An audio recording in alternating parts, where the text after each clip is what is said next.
प्रभु हमारे अधरों को खोल दे और हम तेरे नाम का गुणगान करेंगे।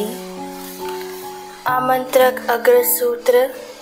धन्यवाद देते हुए हम प्रभु के सामने आए। स्तोत्र 99। समस्त पृथ्वी प्रभु की स्तुति करो, आनंद के साथ प्रभु की सेवा करो, उल्लास के गीत गाते हुए उसके सामने उपस्थित हो। धन्यवाद देते हुए हम प्रभु के सामने आए।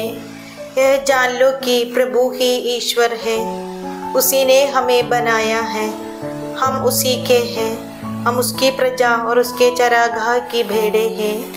धन्यवाद देते हुए हम प्रभु के सामने आए। धन्यवाद देते हुए उसके मंदिर में प्रवेश करो, भजन गाते हुए उसके प्रांगण में आ जाओ, उसकी स्तुति करो और उसका नाम धन्य कहो। धन्यवाद देते हुए हम प्रभु के सामने आए। ओह ईश्वर कितना भला है, उसका प्रेम चिरस्थायी है, उसकी सत्य प्रतिज्ञा युगानुयुग बनी रहती है। धन्यवाद देते हुए हम प्रभु के सामने आए। पिता, पुत्र और पवित्र आत्मा की महिमा हो, जैसे वह आदि में दी, अब है और अनंत काल तक सदा रहेगी। आमीन। धन्यवाद देते हुए हम प्रभु के सामने आए। मंगल गान। पल भर भी अपने समीप में मुझे बैठे तो लेने दो, कर लूँगा सब काम काज में, उन्हें पड़ा रहने ही दो। मेरे दिल को चैन न मिलता तुम्हें निहारे हुए बिना, इस आकुल सागर में चाहे काम काज कर लूं जितना। आज लिए उच्छ्वास श्वास आया बसंत वातायन पर, गूंज रहे अलस भ्रमर दल मम निकुंज के आंगन पर। एकाकी आसीन शांति में मिला नयन से नयन मधुर, गाऊंगा जीवन अर्पण का गान आज नीरव अवसर।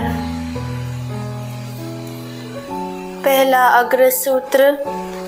प्रभु तेरे मंदिर में रहने वाले धन्य है। विश्व मंडल के प्रभु, कितना रमणीय है तेरा मंदिर।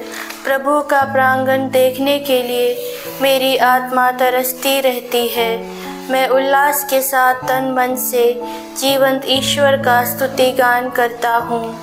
गौरैयों को बसेला मिल जाता है, अबाबिल को अपने बच्चों के लिए घोंसला। विश्वमंडल के प्रभु मेरे राजा मेरा ईश्वर, मुझे तेरी वेदियाँ प्रिय हैं। तेरे मंदिर में रहने वाले धन्य हैं, वे निरंतर तेरा स्तुति गान करते हैं। धन्य है वे जो तुझसे बल पाकर तेरे पर्वत सिय्योन की तीर्थ यात्रा करते हैं। वे सूखी घाटी पार करते हुए उसे हरा भरा बना देते हैं, प्रथम वर्षा उसे आशीर्वाद प्रदान करती है। चलते चलते उनका उत्साह बढ़ता है और वे सिय्योन में प्रभु के सामने उल्लसित रहते हैं। विश्वमंडल के प्रभु मेरी प्रार्थना सुन, याकूब के ईश्वर ध्यान देने की कृपा कर। ईश्वर हमारे रक्षक, हमारी सुधि ले, अपने अभिषिक्त पर दया दृष्टि कर। 1000 दिनों तक और कहीं रहने की अपेक्षा एक दिन तेरे प्रांगण में बिताना अच्छा है। दुष्टों के शिविरों में रहने की अपेक्षा ईश्वर के मंदिर की सीढ़ियों पर खड़ा रहना अच्छा है। क्योंकि ईश्वर हमारी रक्षा करता है और हमें कृपा तथा गौरव प्रदान करता है। वह सन्मार्ग पर चलने वालों पर अपने वरदान बरसाता है। विश्वमंडल के प्रभु, धन्य है वह जो प्रभु पर भरोसा रखता है। पिता, पुत्र और पवित्र आत्मा की महिमा हो, जैसे वह आदि में थी, अब है और अनंत काल तक सदा रहेगी। आमीन। प्रभु तेरे मंदिर में रहने वाले धन्य है। दूसरा अग्रसूत्र। आओ हम प्रभु के पर्वत पर चढ़े। अंतिम दिनों में ईश्वर के मंदिर का पर्वत पहाड़ों के ऊपर उठेगा और पहाड़ियों से ऊंचा होगा। सभी राष्ट्र वहां इकट्ठे होंगे, असंख्य लोग यह कहते हुए वहां जाएंगे, आओ हम प्रभु के पर्वत पर चढ़े, याकूब के ईश्वर के मंदिर चले, जिसने वह हमें अपना मार्ग दिखाए और हम उसके पथ पर चलते रहे। क्योंकि सियोन से संहिता प्रकट होगी और यरूशलेम से प्रभु की वाणी। वह राष्ट्रों पर शासन करेगा और देशों के आपसी झगड़े मिटाएगा। वे अपनी तलवार को पीट पीट कर फाड़ और अपने भाले को हंसियां बनाएंगे। राष्ट्र एक दूसरे पर तलवार नहीं चलाएंगे और युद्ध विद्या की शिक्षा समाप्त हो जाएगी। याकूब के वंश आओ, हम प्रभु की ज्योति में चलते रहें। पिता पुत्र पवित्र आत्मा की महिमा होवे, जैसे कि वह आदि में थी, अब है और अनंत काल तक सदा रहेगी। आमीन। आओ हम प्रभु के पर्वत पर चढ़े। तीसरा अग्रसूत्र, भजन करते हुए प्रभु का नाम धन्य कहो। प्रभु के आदर में नया गीत गाओ, समस्त पृथ्वी प्रभु का भजन सुनाओ। भजन गाते हुए प्रभु का नाम धन्य कहो। दिन प्रतिदिन उसका मुक्ति विधान को चिद करो, सभी राष्ट्रों में उसकी महिमा का बखान करो। सभी लोगों को उसके अपूर्व कार्यों का गीत सुनाओ। क्योंकि प्रभु महान और अत्यंत प्रशंसनीय है, वह सभी देवताओं में परम श्रद्धेय है। अन्य राष्ट्रों के सब देवता निस्सार है, किंतु प्रभु ने आकाश का निर्माण किया है।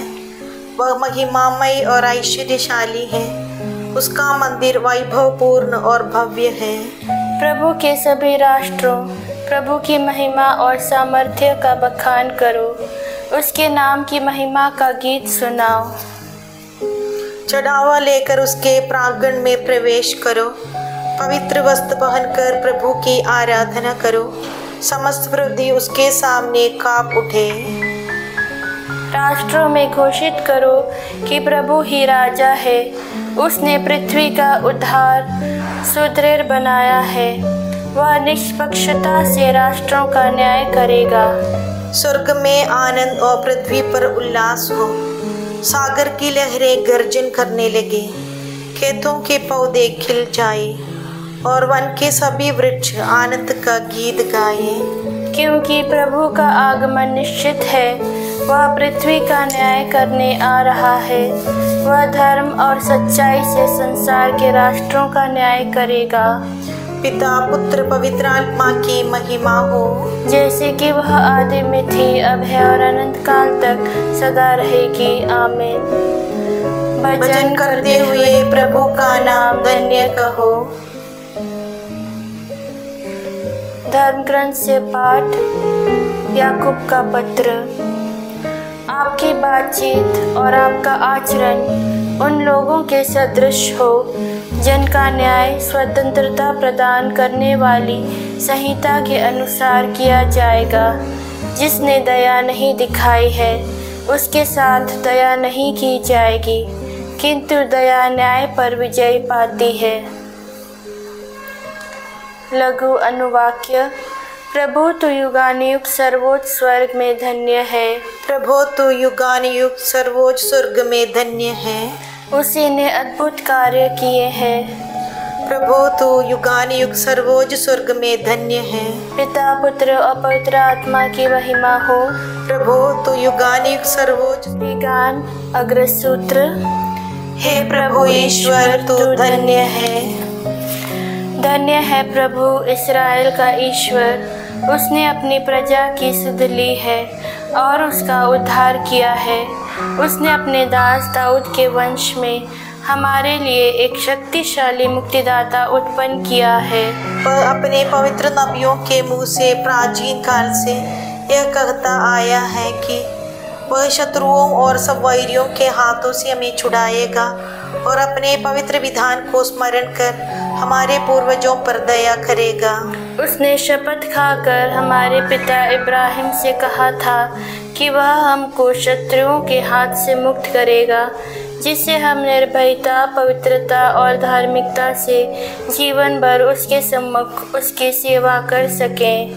बालक, तो सर्वोच्च ईश्वर का नबी कहलाएगा, क्योंकि प्रभु का मार्ग तैयार करने और उसकी प्रजा को उस मुक्ति का ज्ञान कराने के लिए जो पापों की क्षमा द्वारा उसे मिलने वाली है, तो प्रभु का अग्रदूत बनेगा। हमारे ईश्वर के प्रेम पूर्ण दया से हमें स्वर्ग से प्रकाश प्राप्त हुआ है, जिससे वह अंधकार और मृत्यु की छाया में बैठने वालों को ज्योति प्रदान करे और हमारे चरणों को शांति पथ पर अग्रसर करे। पिता पुत्र पवित्र आत्मा की महिमा हो, जैसे कि वह आदि में थी, अब है, अनंत काल तक। आमीन। हे प्रभु ईश्वर, तू धन्य है। सामूहिक निवेदन। ईश्वर ने अपने शरीरधारी पुत्र में मनुष्य के शारीरिक श्रम का गौरव दिखाया है। इसको ध्यान में रखते हुए हम यूं प्रार्थना करें। हे प्रभु, हमारे काम काज पर अपनी आशीष बरसा। तेरे ही कृपा से हमें आज का दिन देखने को मिला है, इसके लिए हम तुझे धन्यवाद देते हैं। तू हमारे जीवन की रक्षा करता है और हमारे ज़रूरतों में हमें संभालता है, इसके लिए हम तुझे धन्यवाद देते हैं। हे प्रभु, हमारे काम काज पर अपनी आशीष बरसा। आज के हमारे कामकाज में तो हमारे साथ रहे, हमें यह भूलने ना दे कि हम तेरे ही इस दुनिया में रहकर अपना काम धंधा करते हैं। हे प्रभु, हमारे कामकाज पर अपनी आशीष बरसा। इस संसार यात्रा में उत्तरदायित्व के साथ अपनी सेवा करने के लिए तूने हमें बुलाया है। एक न्यायपूर्ण क्रिस्तीय समाज का निर्माण करने में हमारी सहायता कर। हे प्रभु, हमारे कामकाज पर अपनी आशीष बरसा। तो उन लोगों के भी साथ रहे जिनसे हम आज के दिन मिलने वाले हैं। हम उन सबों को तेरी आनंदमय शांति के भागी बना सके। हे प्रभु, हमारे कामकाज पर अपनी आशीष बरसा। हे हमारे पिता जो स्वर्ग में है, तेरा नाम पवित्र माना जावे, तेरा राज्य आवे, तेरी इच्छा जैसे स्वर्ग में है वैसे पृथ्वी पर भी पूरी हो। हमारा प्रतिदिन का आहार आज हमें दे और हमारे अपराध हमें क्षमा कर, जैसे हम भी अपने अपराधियों को क्षमा करते हैं, और हमें परीक्षा में न डाल परंतु बुराई से बचा। आमीन। हे प्रभु ईश्वर, स्वर्ग और पृथ्वी के राजा, आज हमारे तन मन पर शासन कर हमें पवित्र बना दे। हमारे हर सोच बात काम का तू विधान अनुसार संचालन कर। अब और सदा सर्वदा तेरी कृपा से हम स्वतंत्र होकर मुक्ति प्राप्त करें। हम यह प्रार्थना करते हैं हमारे प्रभु क्रिस्त के द्वारा। आमीन। प्रभु हमको आशीर्वाद दे, हर बुराई से हमारी रक्षा करे और हमें अनंत जीवन तक ले चले। आमीन।